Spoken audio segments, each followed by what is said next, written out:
What does the number 4,422 mean to you? To be more specific, 4,422 days. Whether it is 4,422 days of working at the same place or waking up every morning and carrying out the same routine, 4,422 days is a long time to be doing anything every day.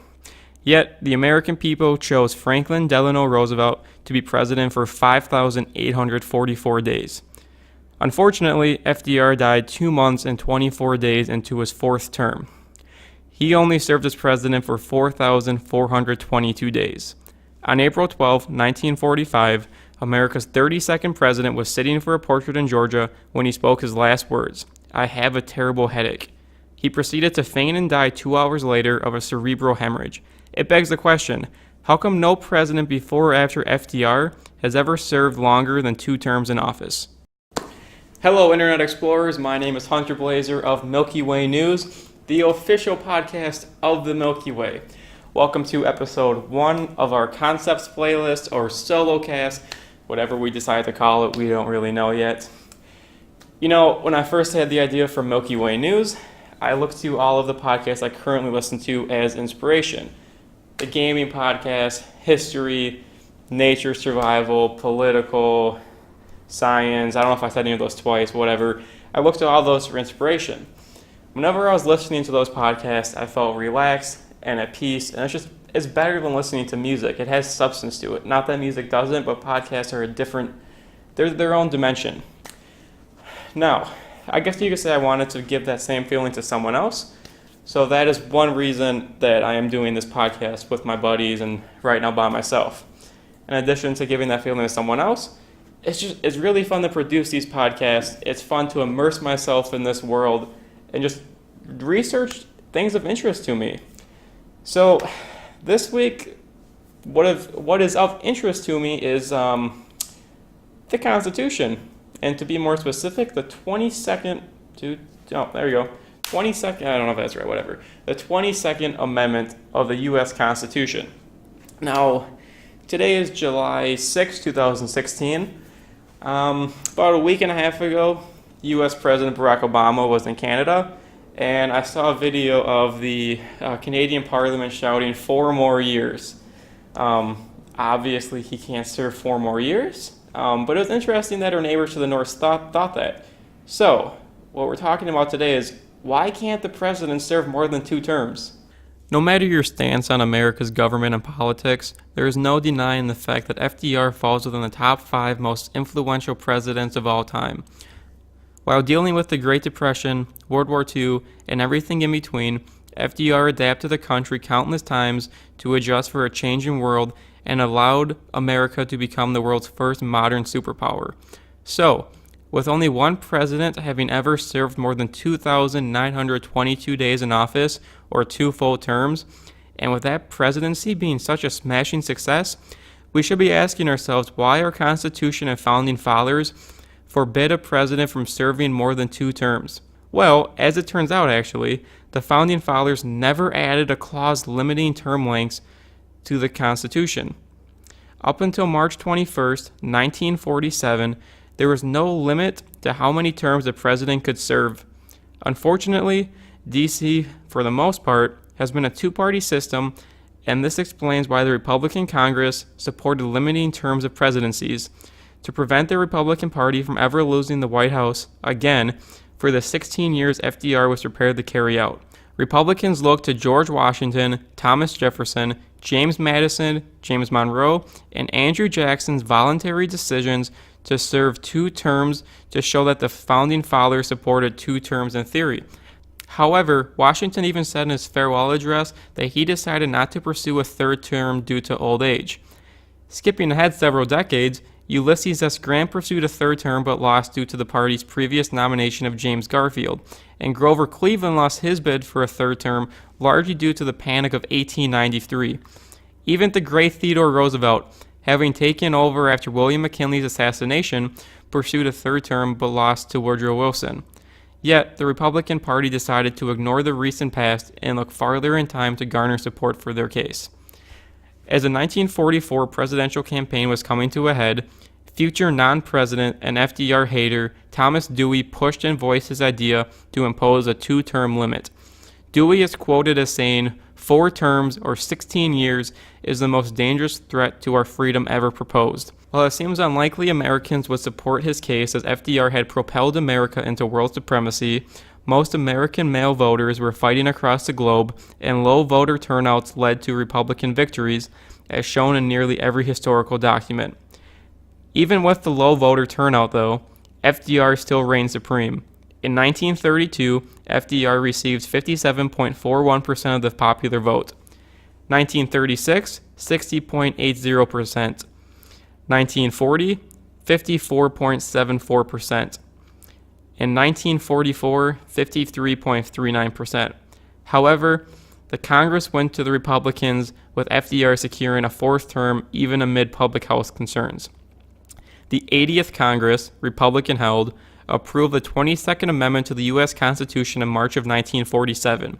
Speaker of the House Joseph W. Martin and William F. Nolan signed the amendment. By February of 1951, enough states had finally ratified the amendment for it to be adopted, which I credit due to rising racial anger and a sourness left in the mouths of the American public from war, even if the war did help America. Now, to put this a different way, and in the words of someone much smarter than myself, here is a passage from James McGregor Burns' 2006 op-ed from the New York Times titled, "No More Second-Term Blues." Quote, "There was nothing in the original Constitution of 1787 that barred a 3rd or 4th term for presidents. That was why Franklin Delano Roosevelt could run again in 1940 and 1944, becoming the only president to serve more than 2 terms. And that was why, 3 years later, in 1947, after sporadic public debate, Republicans demanded presidential term limits and changed the Constitution. With majorities in both chambers of Congress, Republicans, joined by Southern Democrats opposed to the New Deal, were able to push the 22nd Amendment through the House after only 2 hours of debate and the Senate after 5 days of debate. At the time, an amendment limiting presidents to 2 terms in office seemed an effective way to invalidate Roosevelt's legacy, to discredit this most progressive of presidents. In the House, one of the few Northern Democrats to vote with the majority was freshman Representative John F. Kennedy, whose father had fallen out with Roosevelt. In the spring of 1947, as the historian David Kivig noted, 18 state legislators rushed to ratify the amendment, with virtually no public participation in the debate. By 1951, the required 3/4 of the state legislators had ratified it." End quote. In layman's term, political incompetence led to the demise of the White House's power. Just think about the significance of 3 or more terms and how much a president could accomplish with continuous support from the American public. But a few political elites felt angry at their failure to garner support for their party and change the law of the land. If this infuriates you, don't even get me started on gerrymandering or you will want to flee this country. Actually, we can talk a little bit about that, because here are some of the pros and cons in the discussion of the 22nd Amendment and the case for why it should be repealed. First and foremost, 2-term limits restrict the will of the people to elect who they want. But not only that, as we just heard, public participation was nearly non-existent when the 22nd Amendment was being created and put into law. Now, some may say that the Congress, men and women, and senators' lack of term limits balance each other out, while the president doesn't have a balance. But the checks and balances system in D.C. is designed to prevent a monarchy. There has been a strong tradition of 2-term limits, even though Republicans will ignore tradition when discussing the issue of appointing a SCOTUS judge in the election year. Policies require long-term oversight. See the New Deal and Civil Rights Movement for examples. Also, if the plan is to prevent the same policies from continuing, why let a vice president run for president after a 2-term president? That would still create a 16-year president. It's pretty clear that the Republicans created the 22nd Amendment simply so they would not have to endure more than 8 years of defeat to the same person. Now, there are several other pros and cons, but these were the couple that I wanted to address for now. Now, it is possible for a president to serve 10 years.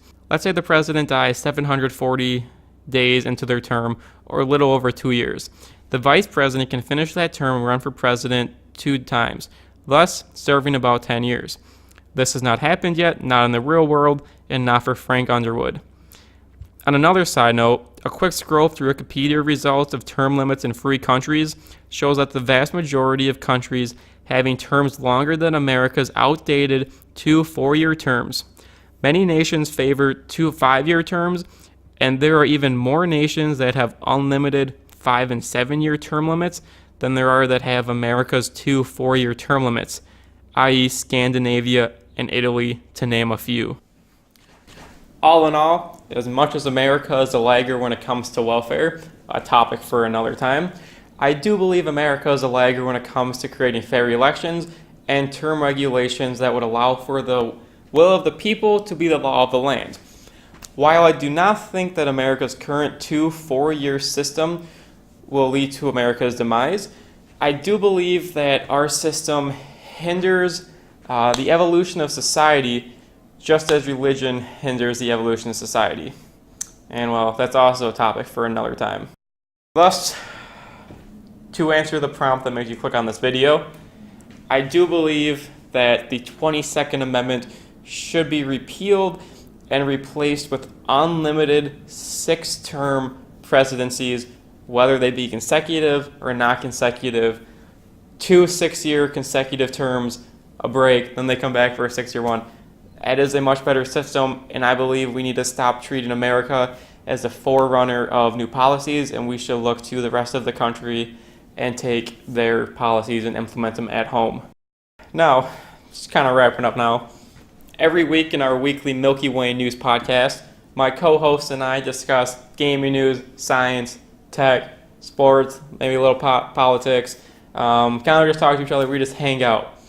Now, to continue to check the boxes on the list for what I want Milky Way News to be, I have created these, the concepts or solo cast, and so far it seems like my co-hosts are liking the idea of these also, and they might have a few projects they want to undertake. I do believe that gaming, tech, space, especially space stuff, is very important, but there's also a couple more real-world events of significance that I guess people would say are more important that I want to tackle and that require more research.